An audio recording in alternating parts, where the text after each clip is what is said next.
Alright, so now we're going to talk about literal equations. Literal equations are equations that have multiple variables in them. They can still have constants and just numbers, but they will have multiple variables. You see these a lot when you're talking about formulas and using formulas. You might actually see these a lot in science class. So to solve a literal equation, you're going to be asked to solve for a specific variable, meaning that you want to isolate it. And of course, we're going to use our inverse operations and balancing equations to manipulate the variables in our equation. So just a quick, easy example of this is like when we see this formula in science class, that's velocity equals distance over time.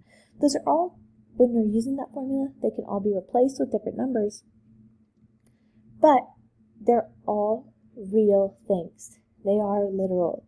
Velocity is real, distance is going to be a real number, and time is not just make-believe numbers in an equation. Alright, so let's do some practice problems.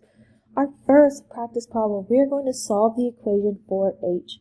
The way I like to do this is I like to highlight the variable that I'm searching for. So this tells me I'm solving for h.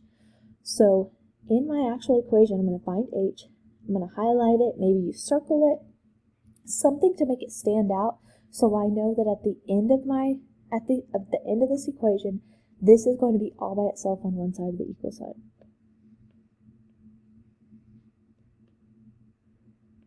So now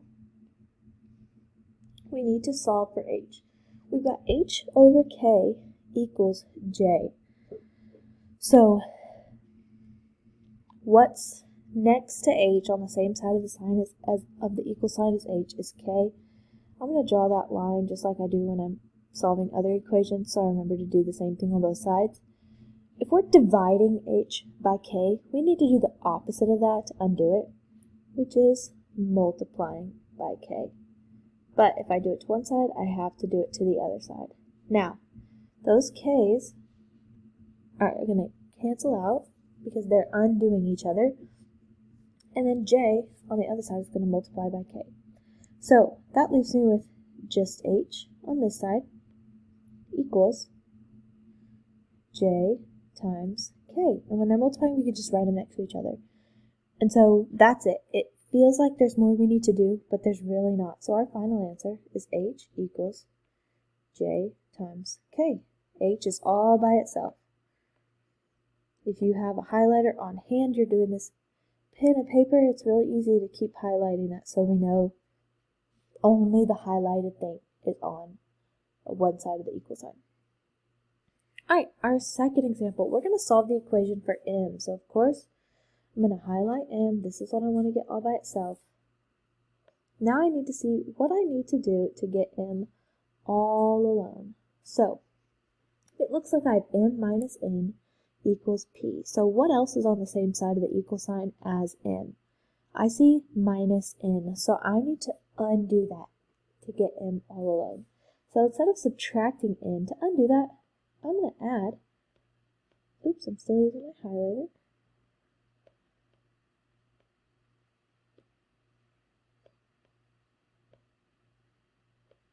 Sorry. So to undo that, I need to add n to both sides. So that turns into a zero pair. They're going to cancel out. That leaves me with just m right here. Pull my equal sign down, and then p plus n. Those aren't like terms. There's nothing we can do to actually simplify that. So it'll just stay like that. So if m, the variable we were searching for, solving for, is all by itself, we're done.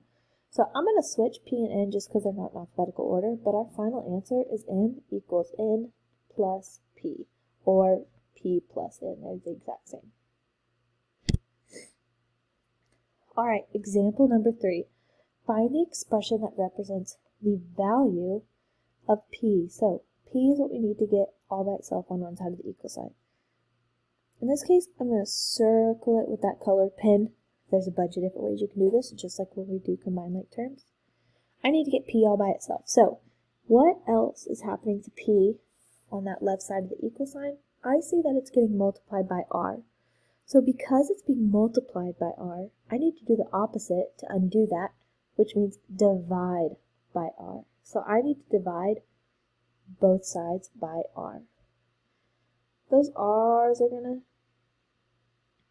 simplify to 1. That leaves me with just p equals t divided by r. Those aren't like, we can't do anything with that. So we just have to rewrite it as t over r. So our final answer is going to be p equals t over r.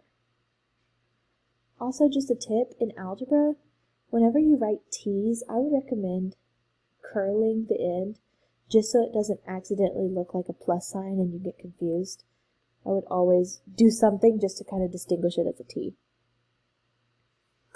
And example 4, we're going to solve for x. So, I see two different things on the same side of the equal sign as x. Oops, first I need to circle it to tell myself that's what I'm solving for. I see a times x, and that's being subtracted by 5. So when we're doing this, we kind of go in the opposite order of operation. So we need to start with addition and subtraction because in this case, ax is a term and minus 5 is a term. And we really can't touch our term with x in it until it's the only term on that side of the equal sign. So let's get rid of all the other terms and then we can handle our x. So I need to get this minus 5 away from the term with x in it. So to undo it, I'm going to add 5 to both sides. That leaves me with a times x, those were not touched, minus 5 plus 5, that gives us a 0 pair and cancels out, and then 10 plus 5 is 15. So now that the term with the variable we're searching for is the only term left on that side of the equal sign, now we can undo whatever operation's happening to it. So a and x are being multiplied. We want x all by itself, so because they're being multiplied, we're going to do the opposite, which means divide. So I need to divide both sides by a. A divided by a, anything divided by itself, is going to simplify to 1. That's going to leave us with just x. And then 15 divided by a, those aren't like terms, so there's nothing we can do about that. It just stays 15 divided by a. And so that's our final answer. X equals 15 divided by a. Couple more examples. Find the expression that represents the value of e. So you'll also see a bunch of different ways that they could ask you to solve this literal equation, but they're all asking the same thing. Get whatever variable they're asking for all by itself. In this case, that variable is e. So I'm going to note that e is what I want to get all by itself. So it looks like I've got some simplifying to do, some moving around. Let's see, I want the term with e in it to be all by itself. So I've got two terms with e in it. That means I need to combine them. They are like. They both have the same exponent, same variable. So what I'm going to do first is I'm going to get all of my e variables, or e terms, on one side of the equal sign. So I'm going to take 2e away over here and bring it over here. So 5e minus 2e, that leaves me with 3e minus 8 equals 2e minus 2e cancels out, 0 pair. That just leaves us with f. So I have all my e terms on one side, so now I need to get any other terms off that side. So the other term that's with e right now is minus 8, so I'm going to do the opposite to get it on the other side of our equal sign. That means I'm going to add 8 to both sides. That leaves me with 3e. That turns into a 0 pair equals f plus 8. F and 8 are not like terms. We can't do anything to combine them. Now, e is still not by itself. There's still that coefficient attached to it. I'm going to rewrite it here just so I have some space.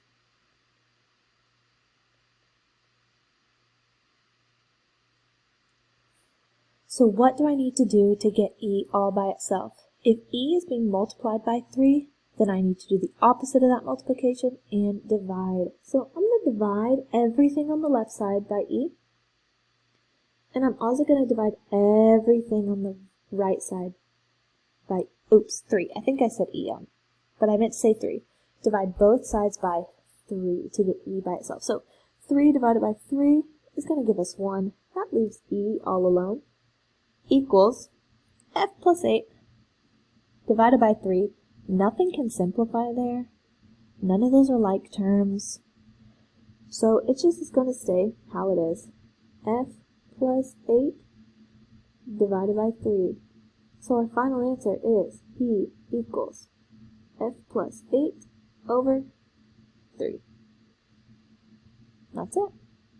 So our last example, we've got solve the equation for g. So I see some parentheses, a coefficient in front of those parentheses. That tells me I need to distribute. So I'm going to start figuring out what I'm looking for. But I got to simplify this before I can do anything. So I'm going to distribute this 3 to both terms inside the parentheses.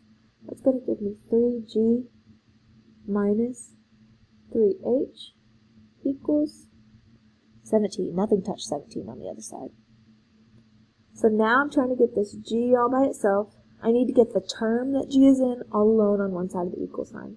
So the other term there that's really cramping our style here is that negative 3h, minus 3h.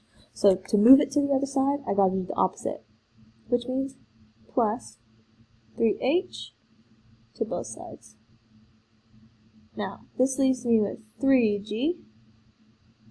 That's a 0 pair, is going to cancel out, equals 3h plus 17. Now, my final step to get g all alone. We've got the g term all by itself. Now we need to get the just g. It's being multiplied by 3 right now, so of course we're going to do the opposite of that.